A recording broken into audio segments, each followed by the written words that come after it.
აბა მტრებს ვინც ხმლით მოვიდა ხმლით წავიდა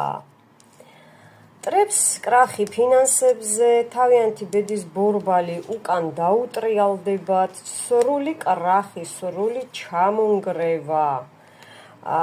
ესე იგი გამარჯვებას რომ ელოდებოდა ერთი ქალბატონი და მეორე ქალბატონი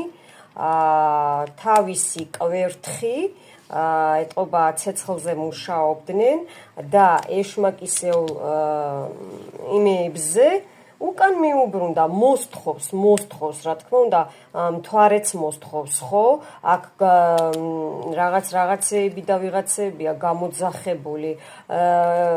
ერთად იყვნენ ერთობლივი ჯგუფური მუშაობა ეს ყველაფერი მიუბრუნდებათ უკან რაც თქვენთვის გააკეთეს სამართლიანად მიუბრუნდება აი დაენგრევათ ყველაფერი